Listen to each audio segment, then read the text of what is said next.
Lucie Arnaz is an Emmy Award-winning actress, singer, producer, director, and Broadway star.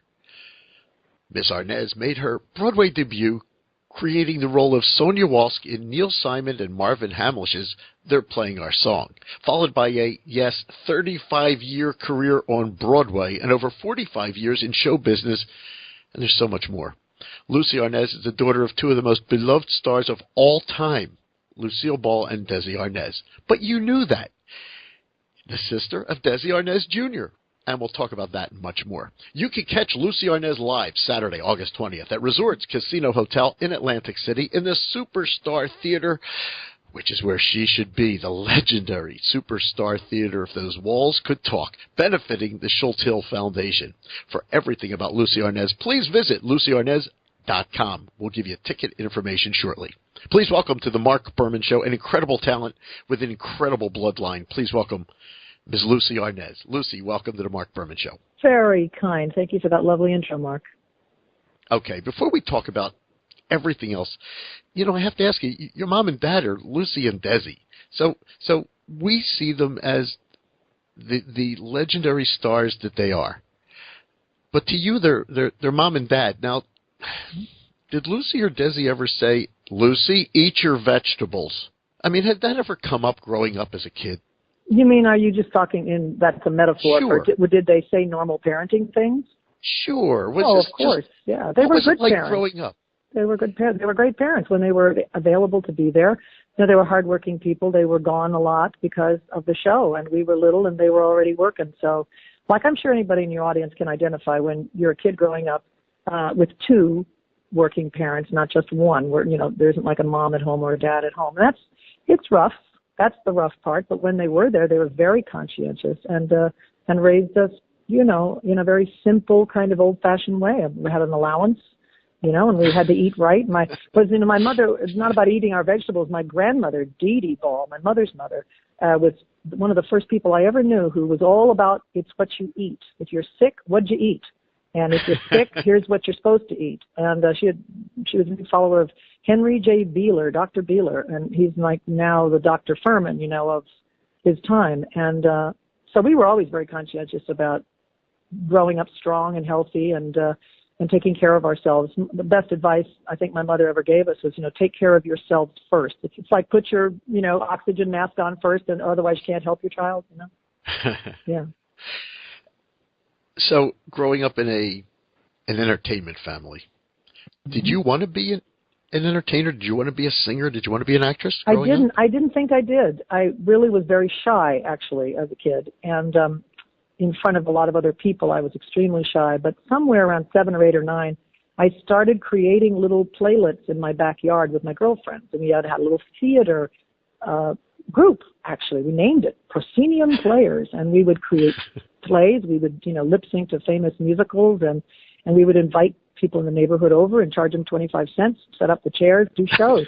So I guess I was sort of training myself to go into theater someday without even knowing it. But once I got to be 11 or 12 or 13, I never thought of that would be my career. I thought, I'll be a veterinarian. That's what all the little girls in my neighborhood thought about doing, or a nurse or something. And it wasn't until I had to choose my high school that one of the girls who helped me put that theater group together mentioned a high school in Hollywood because it had the best drama department. And one thing led to another, and I realized that really that's where my heart was on the stage. And I think because I had done productions at that school, that's when my mother realized maybe we could invite Lucie to take a part on the show when it became the Here's Lucie show. And so it was a training ground always, constantly, from one step to the next, kind of paying your dues on the way up, And that's why it's 50 years now, literally 50 years since I started doing that. Wow. Oh, I was 15, so. Did you make your acting debut on Here's Lucie? The acting debut was when I was on The Lucie Show, the second show that she had, and I had a couple of parts where I played little incidental roles and things like that, and got my STAG card doing that, Okay, so that was your small screen debut. Now let's move on. And where did you make your singing debut? Do you remember? You mean singing debut not on television? singing No, debut in were a you club. sung in front of sure? Were you sung in front of people like in Cherry Hill, New Jersey? I'm Right. from Philadelphia. We had a place called the Latin Casino. Mm-hmm. No Latins, and there was no casino, but it Mm-hmm. was called the Latin Casino. Correct. That type of place. Do you Well, the remember where first you time, made? oh, sure, absolutely. I was asked to do a show. I don't know why, but it was funny because I was asked to go to Palermo, Sicily, and put a 90-minute show in tribute to Irving Berlin's 100th birthday together. Wow. And I didn't even have a nightclub act. I'd never done a nightclub act in my life. Wow. Oddly enough, I had just been talking to my managers about doing just that. My father had just died. I was listening to all of his tapes from the big band era, and I was really inspired to try to do that. I'd been on Broadway. I loved the whole live audience, live music thing, but they tried to talk me out of it.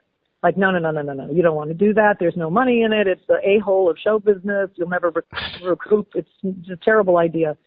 So I was, very disappointed until this man called me out of the clear blue skies, no pun intended, Irving Berlin, to go over to Palermo, and we'd give you the money, and it was a little teeny chunk of money compared to what I was being told it would cost to put a nightclub back together. But I did it. I did this 90-minute Irving Berlin show. And when I came back to this country, suddenly all these people were asking to book it. So the first American place that we played with was, excuse the expression, Trump's Castle in Atlantic City. Oh, my, no, really? Yeah, and from then it just went on to Vegas and Atlantic City, Reno, Tahoe.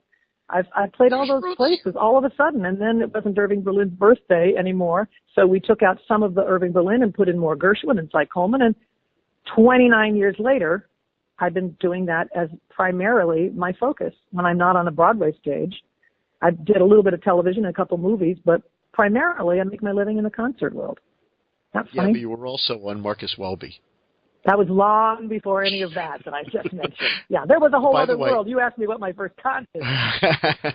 So I want you to know, when you returned to Atlantic City on August 20th at Resorts, the building where you have your first Atlantic City roots, which was Castle, is now Tillman Fertitta's Golden Nugget. Okay. And so, good to know. So it's been reincarnated. Mm-hmm. Okay, so let's do one more because, we have singers on the show. We have actors on the show. You cover everything. So do you remember walking out on your first Broadway stage? What was that show? Of course. That was They're Playing Our Song. Marvin Hamlish, Neil Simon, Carol Bayer Sager. That was my Broadway debut. And it was 1979. February 11th, 1979, we opened in New York. And it was a huge, big hit. I was very lucky my first time out of the gate, to be in a show that good with Robert Klein, of all people. Thrill of my life. And that year was the year I met my husband, Larry Luckenthal, because he was in another Neil Simon Broadway show, Chapter 2. And we met in between shows one day. So growing up, many singers, actors have visited your home. They were your friends of your family. Who do you credit with being your major influence? I know everybody asks you this, but people want to know, who would be your major influence outside of mom and dad? Is there somebody that you said, wow, this is... Yes and no. I mean, there's a lot of people I said wow about just because of how talented they were, and, you take it for granted.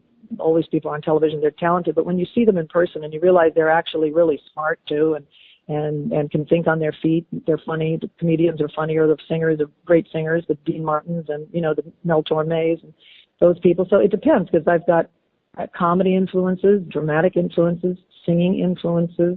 Yes, you do. The woman who said, you have to get back to the theater. You got to do summer stock when you're on vacation from the Here's Lucy show, because you're a theater person at heart, and if you don't get back to the theater, you're going to get stuck on a television series for the rest of your life. It'd be typecast. That was Vivian Vance. And so I guess if you go back to that, as far as my theater life goes, it would be Viv. As far as my concert life goes, it would be my dad, because what I just told you, I started listening to his tapes, these bootleg cassette tapes of his early days with the band and early radio shows and live performances that I'd never heard before. I mean, I heard his music through whatever was played on the I Love Lucy show. That was it.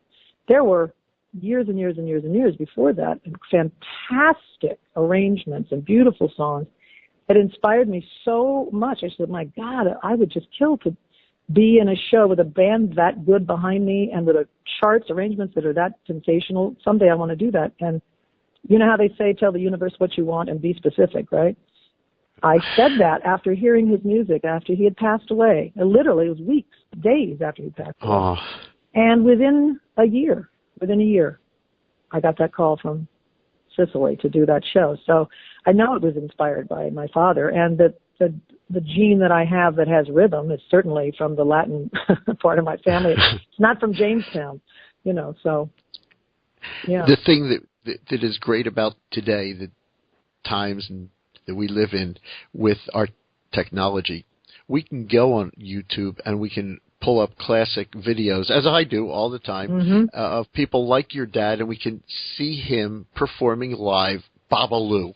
Right. And so it will live on forever, and this is classic.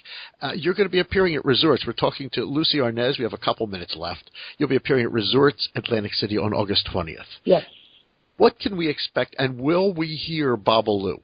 You will not hear Babalu, so I don't want anybody to be disappointed. But if you ever come to see my big band Latin Roots show, all the way through, 90 minutes, me and a big, huge band doing a portion of the songs from my Latin Roots CD and a portion of the music that my dad had in his arrangement collection, which now resides at the Library of Congress, you will hear Babalu. You will hear me do Babalu, as well as Cuban Pete and Straw Hat Song and a bunch of other stuff.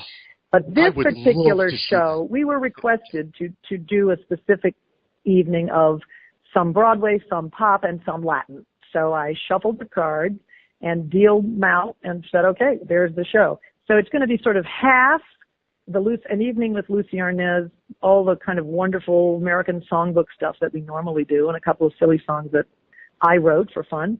And then the second half, I mean, it's all one evening without an intermission, but about the second half of the show is primarily numbers from my Latin Roots show. But I can't really do the whole Babalu thing here because it takes a much bigger band, and we have 6 of the best musicians in New York and Atlantic City. I handpicked them myself, so it's going to be pretty amazing. But that's a whole other show, and I will do that in my Latin Roots show, which tours the country as well.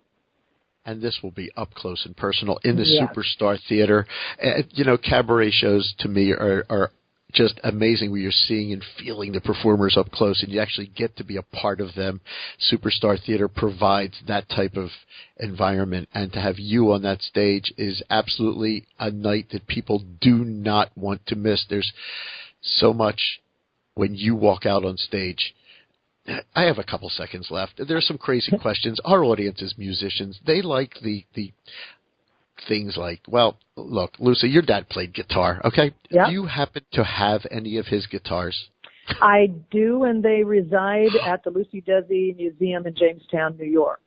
They were at the Universal Studios for years, 20 years almost, in the Lucy exhibit, and there was one in Hollywood, and then there was one in Florida, and one had some of his musical instruments, and the other one had the rest and some hats, and then they both closed after 19, 20 years, and it all went to...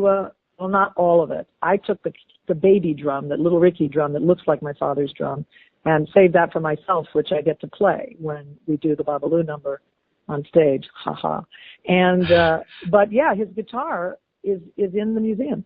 His original guitar that he played on I know. It's nice to still have. It's really nice to have. My. And one thing about your mom, do you have a favorite episode? I knew you were going to ask me that. Yeah, number 20. I remember that one. No, wait, that was the one right after that was the one right after the conveyor belt with the pies. I don't know, but I know it's number 20.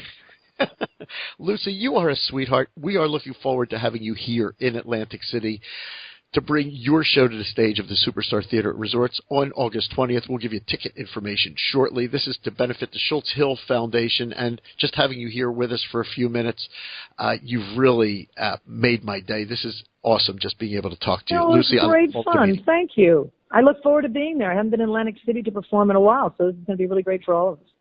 Hi, this is Lucie Arnaz, and you're listening to The Marc Berman Show.